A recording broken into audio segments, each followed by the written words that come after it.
This is Newsfighters, where we fight the news so you don't have to. With Dylan Behan. Hello, Palookas. Dylan Behan here. Welcome to Newsfighters for today, Sunday, September 6, 2020.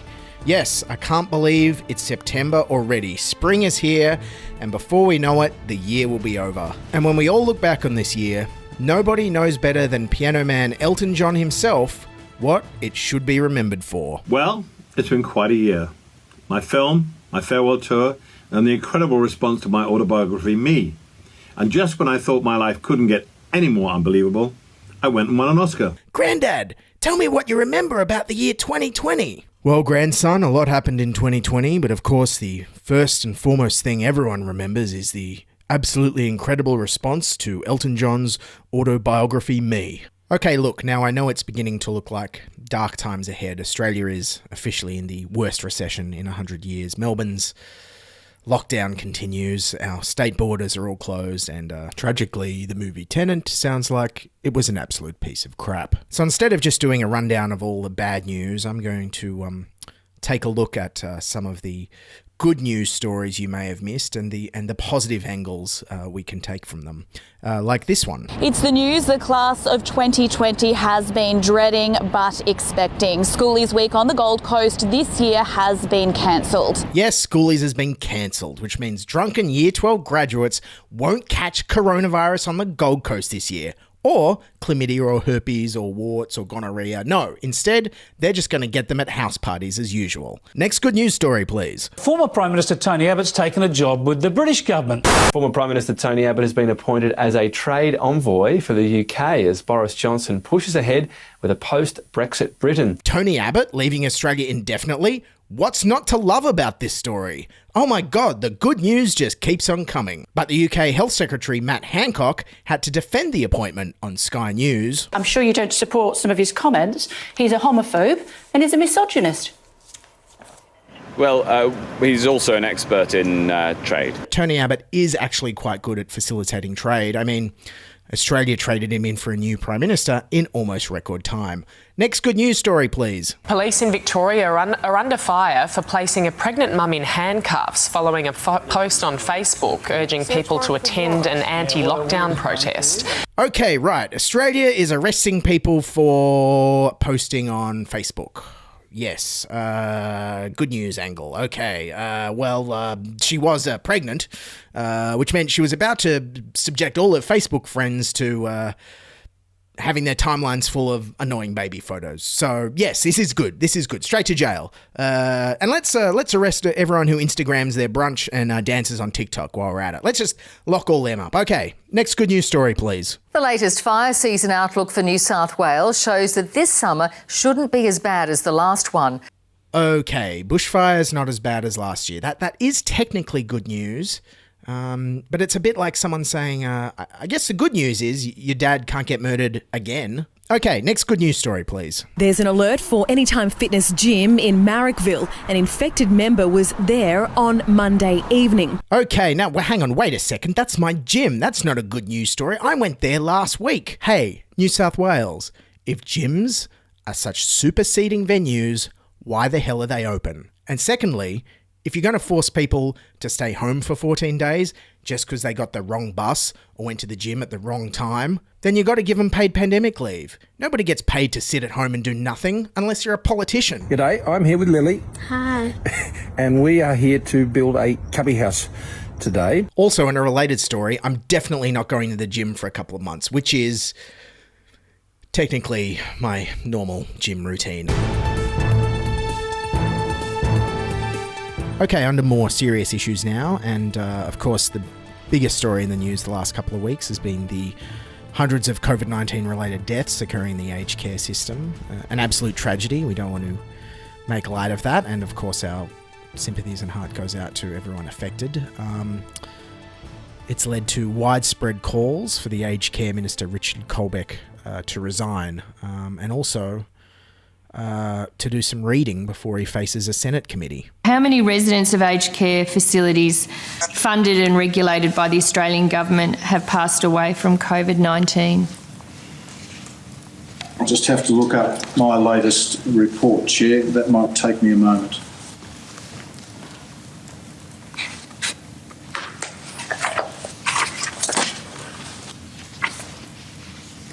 Minister, you weren't aware of that number?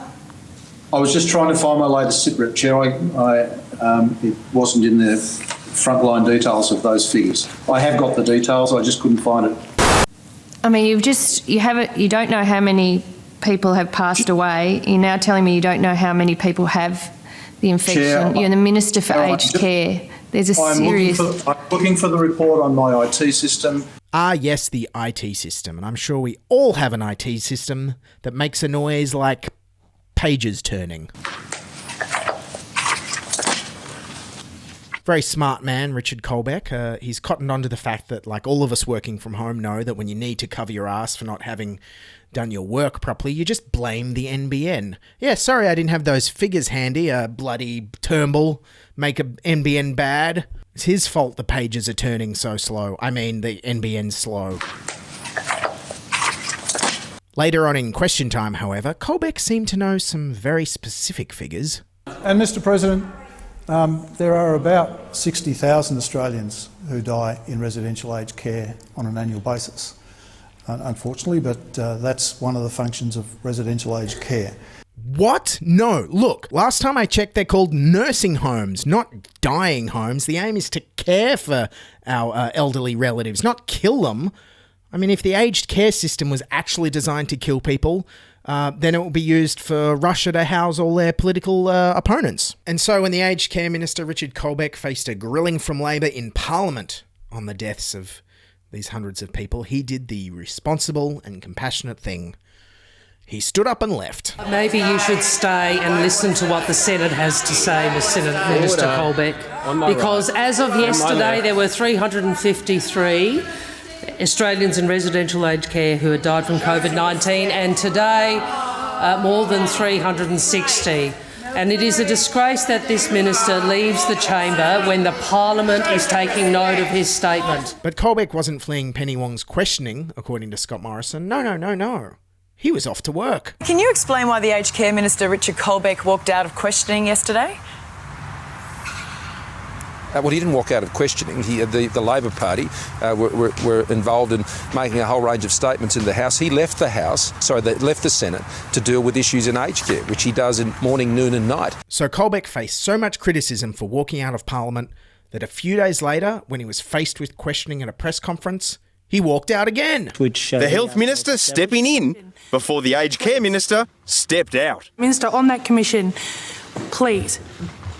Yeah, Richard Colbeck is doing so much stepping out. Who does he think he is? Joe Jackson, the 80s one-hit wonder behind the song Steppin' Out? Ah, damn it, I've just got told I've used up my entire 80s dad rock reference quota for this season. Anyways, Labor leader Anthony Albanese, sensing the national mood that hundreds of people dying might look bad for the government, cleverly called for Colbeck's resignation. Why does the current aged care minister still have his job? Because under this aged care minister, $1.5 billion of additional support has been put into the aged care sector during the COVID-19 crisis. Okay, wait, hang on a second. What kind of a defence is that? He shouldn't be fired because we've just put a bunch of money in the system to make up for how bad the system was under him. So as usual, instead of firing anyone, this government's just announcing a whole bunch of money and hoping the problem goes away. It's a bit like a neglectful, separated dad visiting at Christmas. Dad, where have you been all year? Why is the backyard full of bodies? Here, son, have a Game Boy. Here, have $1.5 billion and stop asking questions. Oh, God, dark. Happy Father's Day, everyone. Oh, hey, and speaking of the government not looking after people, thousands of Australians are still stuck overseas and can't get home. Australians stranded overseas by coronavirus are continuing to battle cancelled flights and exorbitant airfares.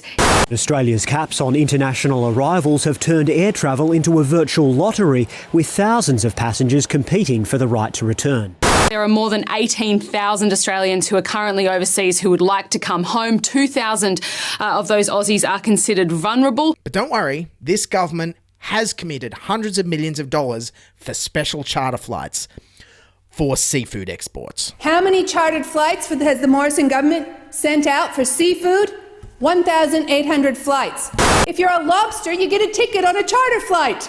But if you're an Aussie overseas, you get left stranded. Yes, and I just hope those Australian lobsters aren't wasting taxpayer money and hitting the pricey liquor on the flights to Asia. The last thing I want to see is social media footage of an Australian lobster in business class, boozed up on cognac, yelling racist slurs at a Jetstar flight attendant again. But don't worry, stranded Aussies. The Australian government knows how to help.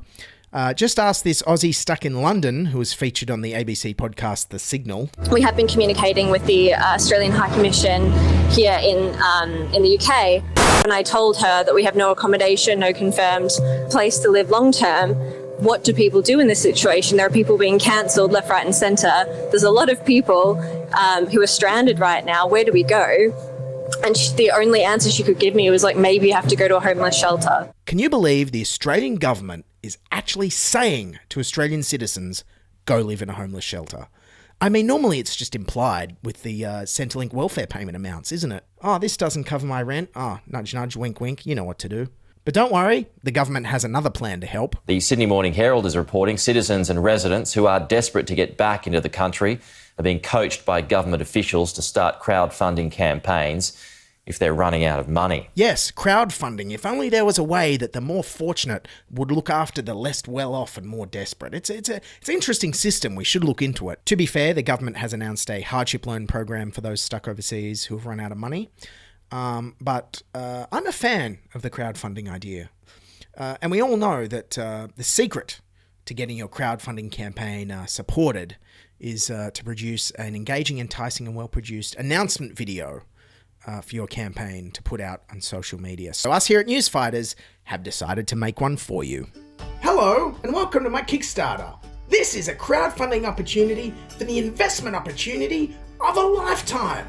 I'm asking for you to give me free money so I don't starve to death or become homeless overseas. Yes, for as little as $30 a night, you can pay for me to stay in a bed-bug-infected backpackers hostel while I wait for the Australian government to realise it has a duty of care to let its own citizens come home during a global health emergency. Or why not upgrade to our $50 a night plan and you'll unlock this exclusive content of a video of me swearing at consular staff after my flight's been cancelled 5 times because somebody couldn't manage to run hotel quarantine without outsourcing it to contractors of contractors of contractors. So why not support me and own your exclusive slice of me not being eaten to death by wild animals in a rainforest? Okay, that's Newsfighters for today. We do have some exciting news coming up soon, so remember to follow us on social media on Facebook and Twitter, and we hope to announce that very soon. In the meantime, keep fighting, and bye for now. This is Newsfighters, where we fight the news so you don't have to.